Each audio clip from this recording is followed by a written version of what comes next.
जय भीम मित्रांनो.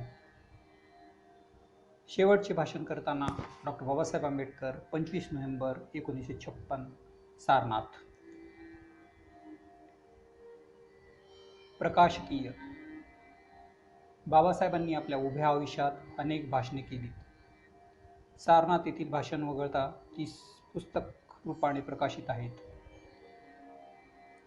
बाबासाहेबांनी 14 ऑक्टोबर 1956 नागपूर येथे बौद्ध धम्माची दीक्षा घेतली आणि आपल्या 5 लाख अनुयायांनाही बौद्ध धर्माची दीक्षा दिली. त्या प्रसंगी त्यांनी केलेले भाषण ऐतिहासिक ठरले. बाबासाहेबांनी आयुष्यभर द्वेष निखारे गिळून भारत देशाला पुन्हा एकदा बुद्धाचं दर्शन दिलं. त्यानंतर चंद्रपूर येथे दिनांक 16 ऑक्टोबर 1956 बाबासाहेबांनी उपस्थित लोकांना त्रिशरण, पंचशैल आणि 22 प्रतिज्ञा दिल्या. तेथे 3 लाख लोकांनी बाबासाहेबांच्या हस्ते बौद्ध धर्माची दीक्षा घेतली. स्वतंत्र भारताचे कायदेमंत्री डॉक्टर बाबासाहेब आंबेडकर दिल्लीहून दिनांक 13 नोव्हेंबर 1956 रोजी दुपारी काठमांडू येथे बौद्ध धर्मीय लोकांच्या 4थ्या जागतिक परिषदेत भाग घेण्यासाठी आले होते. पंडित राहुल सांस्कृत्यानंही या परिषदेसाठी आले होते. त्यांनी बाबासाहेबांची भेट घेतली. त्यावेळी झालेल्या चर्चेची आठवण सांगताना ते आधुनिक संसार का महान व्यक्तित्व डॉक्टर बाबासाहेब आंबेडकर या ग्रंथात लिहितात, 1 नवंबर 1956 का वह दिन भूल नहीं सकता जबकि नेपाल में डॉक्टर बाबा साहेब अम्बेडकर ने भावनावश में पर गंभीरता के साथ घोषित किया, 2 वर्ष और जी जाऊंगा तो भारत में 5 करोड़ बौद्धों को दीक्षा दूंगा, मगर अफसोस की वजह वह संकल्प पूरा नहीं हुआ. नेपाल देशातील काठमांडू येथील जागतिक बौद्ध परिषदेत 20 नोव्हेंबर 1956 बुद्ध की कार्ल मार्क्स याविषयी डॉक्टर बाबासाहेबांचे ऐतिहासिक भाषण झाले. हेच डॉक्टर बाबासाहेब आंबेडकरांचे शेवटचे भाषण मानले जायचे. परंतु हे भाषण शेवटचे भाषण नाही. 20 नोव्हेंबर 1956 रोजी काठमांडूची जागतिक बौद्ध परिषद संपल्यानंतर बाबासाहेब 21 तारखेला भगवान बुद्धाची जन्मभूमी लुंबिनी येथे आले. 22ला बौद्धगयाला त्यांनी भेट दिली. 23 आणि 24ला त्यांनी सारनाथला भेट दिली. 27 नोव्हेंबरला बाबासाहेब कुशीनगरला गेले. कुशीनगर भगवंतांची निर्वाण भूमी. येथून मग 30 नोव्हेंबरला बाबासाहेब दिल्लीला परतले आणि पुढे 6 डिसेंबरला दिल्लीत त्यांचे निर्वाण झाले. काय आश्चर्य आहे ते पहा. बाबासाहेबांनी काहीच दिवस अगोदर लुंबिनी, बौद्धगया, सारनाथ आणि कुशीनगर या बौद्धांच्या 4ही धर्मक्षेत्रांना भेटी दिल्या होत्या. काठमांडूवरून भारतात परत येताना ते वाराणसी व सारनाथ येथे गेले होते. त्या ठिकाणी त्यांची काशी विद्यापीठ आणि सारनाथ येथे एकूण 4 भाषणे झाली. 25 नोव्हेंबर 1956 काशी विद्यापीठाच्या परिषदेचे उद्घाटन बाबासाहेबांच्या हस्ते झाले. या प्रसंगी त्यांनी नाग व आर्य यांच्यातील संघर्ष, बौद्ध धर्म, ब्राह्मण व क्षत्रिय यांचा संघर्ष या संदर्भात आपल्या अभ्यासपूर्ण भाषणातून विचार मांडले. आर्याचे भारतात आगमन होण्यापूर्वी नाग लोकांची भारतात वस्ती होती आणि हे नाग लोक आर्यापेक्षा अधिक सुसंस्कृत असल्याचे या भाषणात बाबासाहेबांनी सांगितले. डॉक्टर बाबासाहेब आंबेडकरांचे आपल्या आयुष्यातील अखेरचे भाषण सारनाथ येथील धम्मेक स्तूपाजवळ 25 नोव्हेंबर 1956 झाले. तथागत भगवान बुद्धांनी ज्या ठिकाणी पंचवर्गीय भिक्खूंना आपला पहिला उपदेश करून धम्मचक्र प्रवर्तन केले, त्या जागी सम्राट अशोकाने एक स्तूप उभारला. या स्तूपाच्या सावलीत बाबासाहेबांचा स्वागत समारंभ महाबोधी सोसायटीच्या वतीने आयोजित करण्यात आला. या ठिकाणी बाबासाहेबांचे अखेरचे ऐतिहासिक भाषण झाले. या भाषणात बाबासाहेबांनी स्पष्टपणे सांगितले की माणसामाणसातील संबंध, प्रेम, करुणा या तत्वानुसार जोडणारा बौद्ध धर्म हा एकमेव आहे. धम्म्याक स्तूपाजवळ बाबासाहेबांनी केलेले हे भाषण त्यांच्या आयुष्यातील अखेरचे भाषण ठरले. या अखेरच्या भाषणाविषयी अनेक लोकांना माहिती नाही. हे भाषण आम्ही प्रकाशित करत आहोत याचा आम्हाला खूप आनंद वाटतो. त्याचबरोबर 3 ऑक्टोबर 1956 रोजी आकाशवाणी दिल्ली केंद्रावरून बाबासाहेबांनी दिलेले भाषण 12 मे 1956 रोजी ब्रिटिश ब्रॉडकास्टिंग कॉर्पोरेशनच्या नभोवाणी केंद्रावरून दिलेल्या भाषणाच्या मराठी अनुवाद या पुस्तकात बाबासाहेबांच्या अखेरच्या भाषणासोबत समाविष्ट करण्यात आला आहे. दिनांक 25 नोव्हेंबर 1956 रोजी सकाळी 10 वाजता डॉक्टर बाबासाहेब आंबेडकर यांनी काशी विद्यापीठाच्या विद्यार्थी परिषदेचे उद्घाटन केले. उद्घाटनपर भाषणात डॉक्टर बाबासाहेब आंबेडकर म्हणाले, बौद्ध धर्माच्या उत्पत्तीस संबंधी पुष्कळच अज्ञान दृष्टीस पडते. प्राचीन भारताचा स्त्रयस्थ अभ्यास करणाऱ्या विद्यार्थ्याला बुद्धपूर्व काळात 2 संघर्ष आढळतात. पहिला संघर्ष आर्य व नाग लोकातील व दुसरा ब्राह्मण व क्षत्रियातील. सध्या हिंदू म्हणून समजले जाणारे पुष्कळसे लोक नागवंशीयच आहेत. ज्या नाग लोकांनी आर्यापूर्वी भारतात वस्ती केली होती ते आर्यापेक्षा अधिक सुसंस्कृत होते. त्यांना आर्यांनी जिंकले. एवढं यावरून आर्यांची संस्कृती त्यापेक्षा श्रेष्ठ ठरत नाही. आर्याच्या विजयाचे कारण म्हणजे त्यांचे वाहन. आर्य घोड्यावरून स्वार करून लढत तर नाग पायदळी लढत. आर्य नागामधील लढा प्रामाणिकपणे लढला गेला. महाभारतातील खांडवन व सर्पसत्र या कथातील कल्पनेचे परिवेष्टन दूर केले तर या आर्य नाग युद्धाचे भयानक स्वरूप आपल्या दृष्टीस पडते. आर्यांनी खांडवन दहनासारखी म्हणजेच एदिमपुरम ची कृती करून नागांची ससेहलोपट चालवली. या विध्वंसातून आगवस्तीने एका नागाला वाचवले अशी एक कथा आहे. कथेत अतिशयोक्ती असली तरी नागांच्या वसाहती संपूर्ण नष्ट करण्यासाठी आर्य कसे झगडत होते हे यावरून दिसून येते. पराभवामुळे नागांच्या मनात आर्याविषयी द्वेष वसत होता. परिस्थितीचा घेणारा तक्षक हा कोणी नसून एक नागवंशीय पुढारी होता. आर्य लोकांच्या मनात नागासंबंधी वसत असलेल्या द्वेषाचे उदाहरण म्हणून कर्ण व अनंत यांच्या कर्णार्जुन युद्धापूर्वी झालेल्या संभाषणाचा उल्लेख करता येईल. कर्णार्जुन युद्धापूर्वी अनंत हा नागवंशीय योद्धा कर्णाला भेटला आणि आपण अर्जुनाविरुद्ध सहाय्य करू असे आश्वासन देऊ लागला. कर्णाने ते देऊ केलेले सहाय्य नाकारले, कारण कर्ण आर्य होता आणि अनंत हा नाग होता. आर्यांनी आपापसातील युद्धासाठी नागाचे सहाय्य घेणे निषिद्ध होते.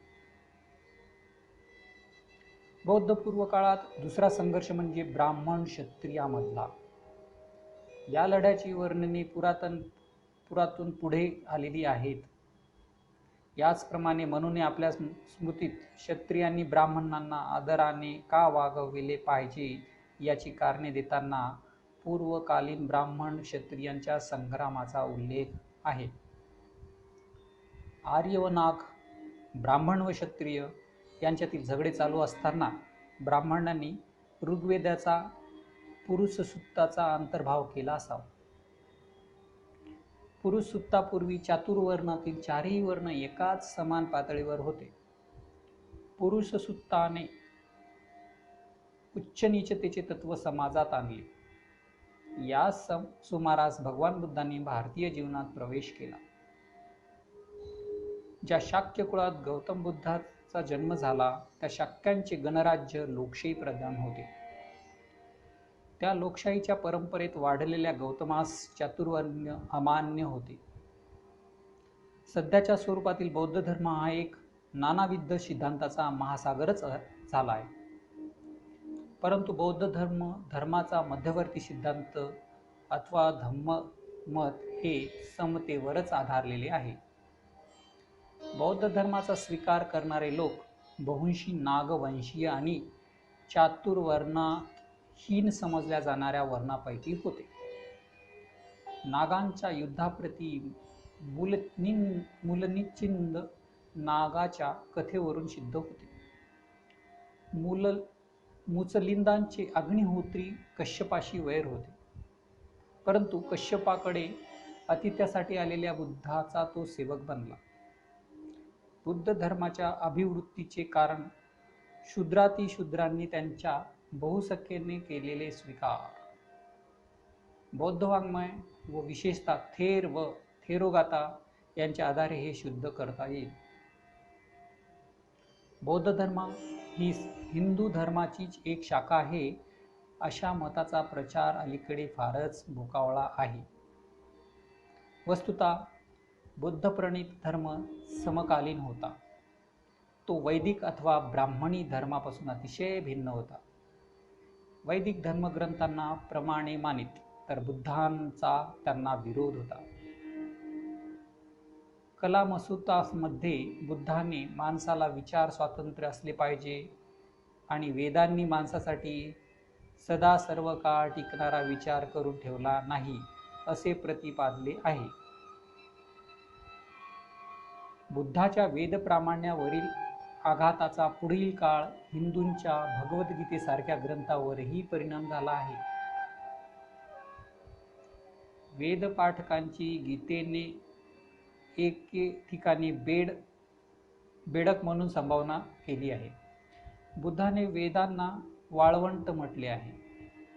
वेदामध्ये प्राधान्याने इंद्रादी देवतांना उघडे घोडे, तेजस्वी शस्त्रास्त्रे, शत्रूवर विजय इत्यादी ऐहिक सुखापभोगासाठी केलेल्या प्रार्थना आहेत.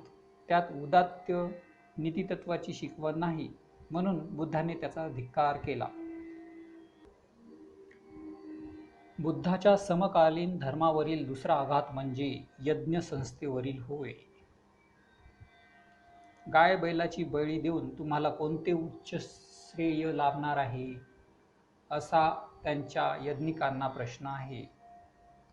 यज्ञ संस्थेवरील बुद्धाच्या टीकेमुळे हिंदूंना इंद्रावरुणावधी आद्य देवतांचा त्याग करावा लागला. थोडे विषयांतर करून मी तुम्हाला विचारतो, हिंदू धर्मात ईश्वराची कल्पना खरी आहे काय? काशीतील तुमचा पूजनीय महादेव देव मानावा तर त्यांचे लग्नही होते व तो आपल्या बायको बरोबर नाचतोही. ब्रह्मा विष्णूची तीच कथा, त्यांना काय देव म्हणायचे? सामान्य माणसाला सुद्धा लाज वाटेल अशी दुष्कृत्य त्यांच्या हातून घडल्याचे तुम्ही पुराणेच सांगताच. असा एकतरी देव दाखवा की ज्याचे निष्कलंक चारित्र्य आपल्या माणसाला आदर्शवत व अनुकरणीय वाटेल. हिंदूचे देव म्हणजे राजांची कुलदैवते. त्यांचे पराक्रम म्हणजे राजांचे पौरोहित्य मिळवण्यासाठी ब्राह्मणांनी रचलेली त्यांच्या दैवांच्या खुशामतीची पुराणे. इंद्र कृष्ण काय हे देव? ऋग्वेदाच्या शेवटच्या भागात इंद्रपत्नीने इंद्रास मोजलेल्या शिव्या वाचून पहा. दुर्योधन संपूर्ण वज्रद्रोही होऊ नये व गदायुद्धात भीमास यश मिळावे म्हणून कृष्णाने योजलेला कपट नाटक बघा. तुमच्या शेजारी असे वागू लागला तर तुम्ही त्याला काय म्हणाल? असो, बुद्धाने पशुहत्येची निर्भत्सना केली आणि यज्ञाचे वैफल्य जनतेस पटवून दिले, म्हणून ब्राह्मणांना आपले प्राचीन यज्ञिक आचार सोडावे लागले. आश्रम व्यवस्थेसंबंधी बुद्धाचे मत प्रचलित वैदिक धर्मापेक्षा वेगळे होते. ब्राह्मणांच्या मते ब्रह्मचर्य आश्रमानंतर गृहस्थाश्रम स्वीकारणे आवश्यक आहे. बुद्धाच्या मते ब्रह्मचर्यानंतर परिव्रजा स्वीकारण्यास प्रत्यावाय नव्हता. ब्रह्मचर्याचा मूळचा अर्थ ज्ञानार्जनाची अवस्था, अविवाहित अवस्था हा त्यास नंतर चिकटलेला अर्थ आहे. ब्राह्मणांनी गृहस्थाश्रमाचा काळ वाढवण्यासाठी त्याला वानप्रस्थाश्रम जोडला. ब्रह्मचर्यानंतर संन्यास स्वीकारण्यास ब्राह्मणांची हरकत होती. 1100 वर्षांनी कुमारील भट्टाने बुद्धावर घेतलेल्या आक्षेपास बुद्धाच्या प्रखिलतेचा स्वातंत्र्यावरच भर दिला आहे. बुद्धाच्या वैदिक धर्माशी चौथा विरोध चातुर्ण व्यवस्थाबाबत होता. त्यांचे शिष्य उच्च कनिष्ठ समजल्या जाणाऱ्या सर्व जातीतील होते. आपल्या शिष्यात उच्च नीचतेच्या भावनेला जागा राहू नये याबाबतीत तो अत्यंत दक्षता पाळीत असे. आपला चुलत भावांना आपल्या क्षत्रियांचा अभिमान वाटू नये म्हणून त्यांनी त्यांच्या समावेत आलेल्या उपालीस प्रथम दीक्षा दिली. त्याची दीक्षा अगोदरची तो नंतर दीक्षा घेणाऱ्यास वंध समजत जाईल म्हणून क्षत्रिय शाक्यांना उपाली या त्यांच्या पूर्वाश्रमीच्या नापीत सावकाश अभिवादन करावे लागले. आपल्या जीवनाच्या शेवटच्या दिवसात चुंद या हीनजातीय समजल्या जाणाऱ्या लोहाराच्या घरचे अन्न ते प्रकृतीस अनिष्ट आहे असे समजूनही त्याने ग्रहण केले आणि सामाजिक समतेसाठी प्राणाचे मोल दिले. असे चातुर्वर्ण विरोधी प्रसंग बुद्धाच्या जीवनात अनेक दाखवता येतील. तो आपल्या संघाला सागराची उपमा दे. ज्याप्रमाणे सागरास मिळणाऱ्या नदी पृथगात्मकता राहत नाही आणि सर्व जल एकरूप होते, त्याप्रमाणेच संघात येणाऱ्या भिन्न वर्णीय भिक्खूंचेही वर्ण वैशिष्ट्य नष्ट होते. जैन मतालाही चातुर्वर्ण निषिद्ध होते, परंतु त्या मुद्द्यावरून भांडण करायला ते सिद्ध नव्हते. बुद्ध मात्र आपल्या मुद्द्याबाबत गुळगुळीत मौन धारण करीत नसे. आपल्या धर्माचे आपण वीर आहोत आणि त्यांच्या स्थापनेसाठी आपणाला अज्ञानाशी झगडावे लागणार असे त्यांचे मत होते. बुद्धाची ही चातुर्वर्ण विरोधी तीव्रता ब्राह्मणांच्या मनात सदैव सडत राहिली. म्हणूनच चातुर्वर्णाविषयी मूक असलेल्या निरीश्वरवादी सांख्याचार्य कपिल मुनीस त्यांनी आपले म्हटले, परंतु बुद्धाशी मात्र सदैव वैर मानले.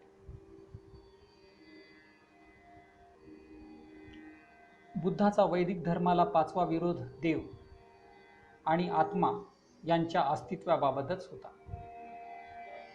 बुद्धांच्या मते सर्व शक्तिमान, सर्वज्ञ, सर्वव्यापी, न्यायी आणि प्रेममय अशा देवाचे अस्तित्व ज्ञानाची साधने जी पंचेंद्रिय आणि तर्क यांच्या साहाय्याने सिद्ध करता येत नाही.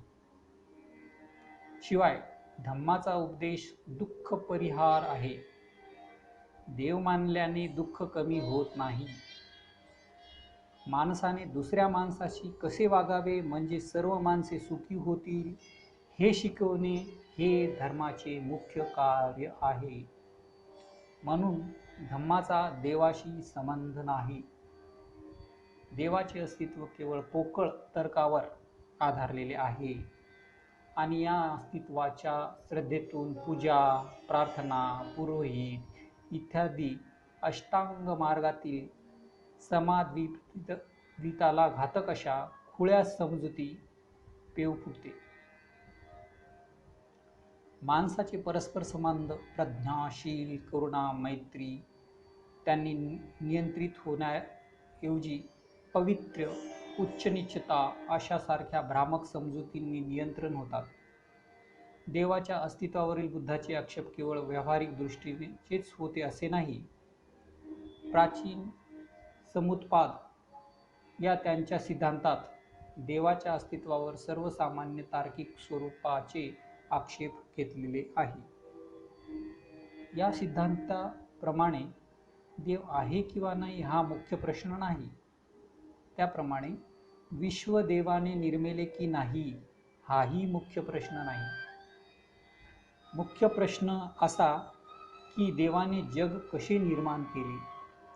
देवाच्या अस्तित्वाचे मंडन अथवा खंडन या प्रश्नांच्या उत्तराने होईल. या दृष्टीने महत्त्वाचा प्रश्न असा, देवाने हे जग अभावातून निर्माण केले की पूर्वी अस्तित्वात असलेल्या कशातून तरी निर्मिले. काहीच नव्हते यातून काहीतरी निर्मिले, या गोष्टीवर माणसाच्या बुद्धीला विश्वास ठेवता येत नाही.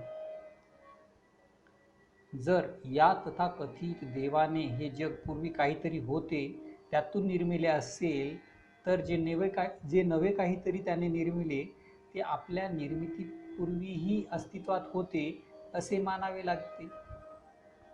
मग जे पूर्वी होते त्याच्या निर्मितीच्या करता देव ठरू शकत नाही. देवाने काहीतरी निर्मिण्यापूर्वी कोणीतरी काहीतरी निर्मिलेले असेल तर देवाला आद्य निर्माता किंवा आदिकारण म्हणता येणार नाही.